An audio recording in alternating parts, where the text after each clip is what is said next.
Hello guys and welcome back to another Rocket Lab video. So today Rocket Lab announced their Q2 earnings date to be on August 8th. And I thought about a few things, but let me show you what else was announced today or shown today. So Peter Beck tweeted this. Great progress at Stennis. The team is methodically working through the more than 300 integrated tests, bringing the test stand and Archimedes to life. We are into the big test now with spin primes pictured complete and all the data looking good. So as far as I understand, keep in mind, I'm not a rocket scientist. And by the way, if there is any rocket scientist people who either work for Rocket Lab or work for another company that want to be interviewed about what goes on at the test stand and what the engine development is like, please comment below or reach out to me on Twitter. I would love to have an interview with you. So what I was saying is that the way that I understand this is that this is the last test before they do the actual hot fire test. So we are really, really, really close. And then a guy that I respect a lot, he does fantastic research on X on Twitter, Tim X, posted this very interesting tweet. So Rocket Lab, interesting earnings call date, Rocket Lab. Why? By coincidence, 8th of August 2024 is also the date the SDA intends to announce the sole winner of the PWSA Tranche 2 Transport Layer Gamma satellites. So I'm not going to read more of this tweet because I'm actually going to have him on the channel tomorrow to chat about this tweet. This is obviously a huge speculation. It would line up perfectly because it would basically mean that the same day that we have earnings, Rocket Lab announces like a $500-600 million contract. However, I do want to point something out. So this is like speculation alert, right? You put your tinfoil hat on and then we just have to check the facts. So we know that this earnings is 8th of August. Now let's see, when did they do the earnings call the year before? Wow, it was also 8th of August. And let's see the year before, in 2022. It was the 11th of August.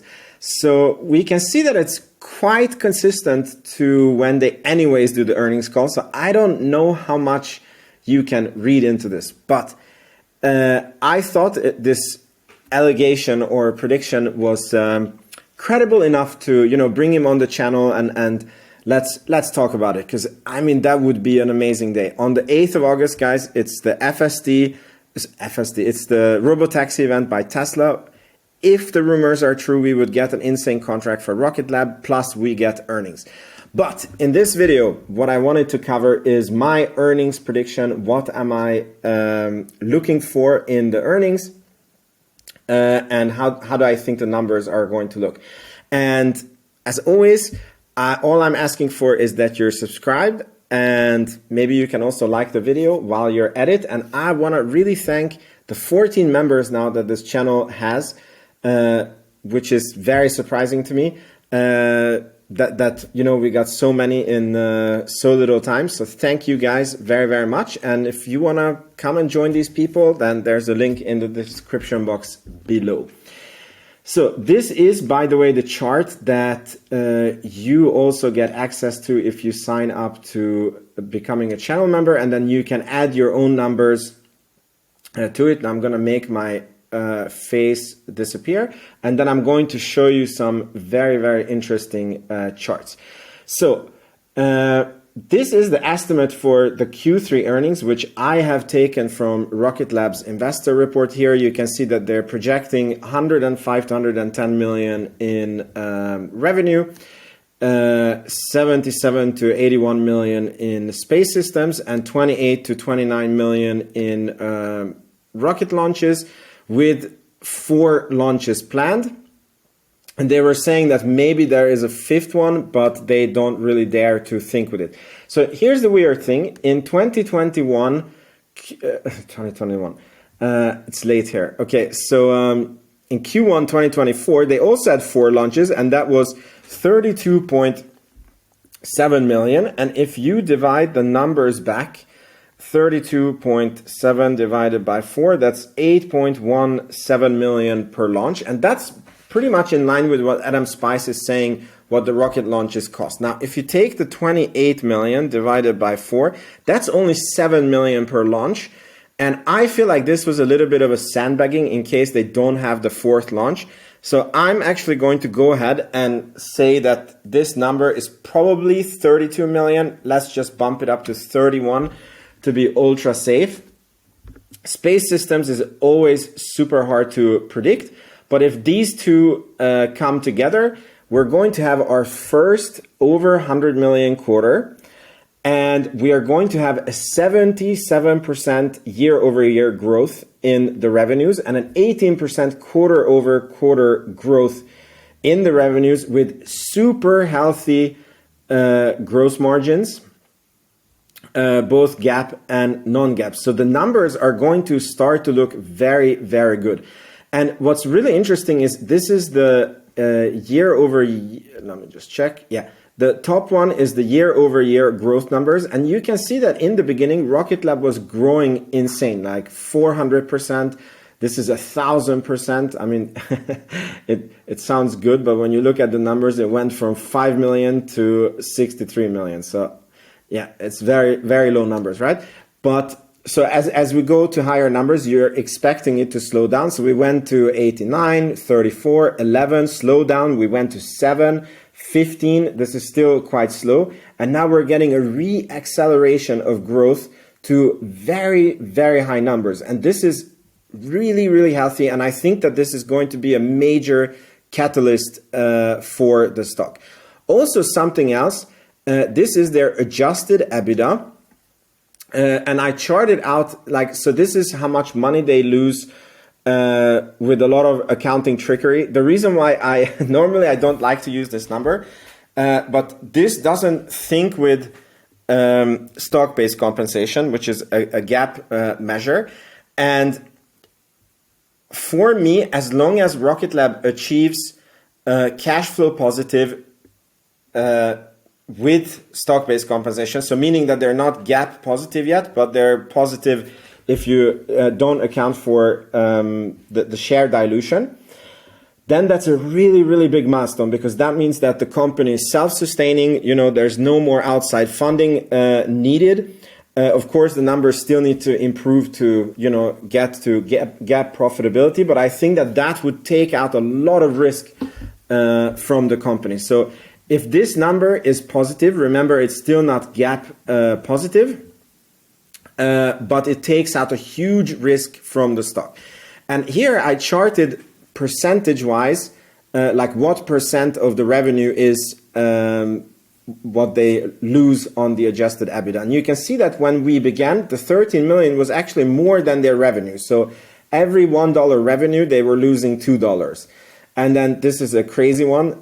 Like this, on this quarter, their total income was 5 million and they lost 50 million. So like for every dollar, they lost $10. Pretty crazy. By the way, happy freaking 4th of July. I forgot to say that, because here it was just an average workday. And yes, I know that pretty much 90% of my Twitter followers were on a day off, while I had a very heavy work in my office. Anyways, I'm happy for you guys. I love the USA, and yeah, let's just hope you guys elect a better president who will bring peace to Ukraine. I probably pissed a lot of people off with this comment. I don't know why. Anyways, so the adjusted EBITDA margin. So you can see a huge improvement in these numbers, and it continues to improve. And I think that we're going to have minus 16% adjusted EBITDA, which is an $18 million loss on this adjusted EBITDA basis. And keep in mind that this is while they are still developing Neutron. So you can really see that we're really inching very, very close to becoming actually profitable. And I think without the Neutron development, Rocket Lab would be a profitable company. So that's big, big, big, big, big. And this is chart-wise so that you can see their quarterly revenue. This is their adjusted EBITDA. You can see that this one is not trending up, because the number is almost the same. Like you can see that in the beginning they lost 10 million, and now they lost like 12 million, but the income exploded. So the percent of what this number is of the income has gone from like more than 100%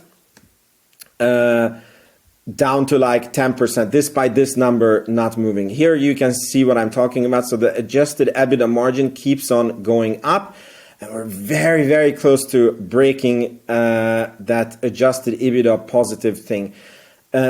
Positive line. This is the year-over-year growth, and you can see that we went, I don't know, I wish you could cut this away because the numbers were so small, so we should only focus on this part, but you can see that there was a slowdown, and now we're increasing back up, re-accelerating the growth. So that's going to look really, really good on paper again. And this is the quarter-over-quarter growth of the company. And again, I wish this part could be cut out, but you can see that there was a definite dip here, actually a double bottom, and now we're like trending up on the quarter-over-quarter growth.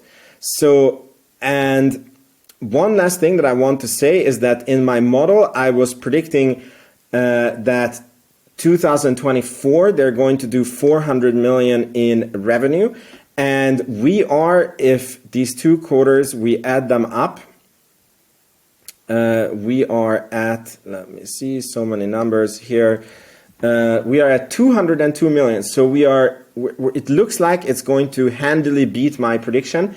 I'm really looking forward to what their continued guidance is going to be. So I think that potentially this quarterly report is going to be a huge catalyst for the stock. I think by that time we should have the Archimedes hot fire, which is going to be a huge catalyst for the stock.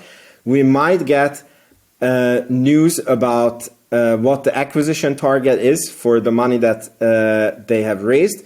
We might get a new contract awarded to Rocket Lab, a really, really big contract. And it's, again, Adam Spice on one of the last investor calls that they had, he said that the target is to double the backlog from 1 billion to 2 billion in this year. And he said that a few weeks ago, right? And there's 6 months left of this year. And the only way that you can go from 1 billion to 2 billion in backlog is you need to close some pretty freaking big contracts. So it kind of makes sense that maybe they would be awarded that contract. And even the macro is very, very bullish for Rocket Lab because the interest rates are coming, inflation is doing good. So I think that this stock is going to do really, really, really well towards the end of the year for us shareholders. So let me know in the comments what you think. Thank you so much for watching. Again, if you thought you got value out of this, please consider supporting the channel by becoming a member. And yeah, thank you so much for watching, and I'll see you tomorrow with hopefully Tim. Ciao, ciao.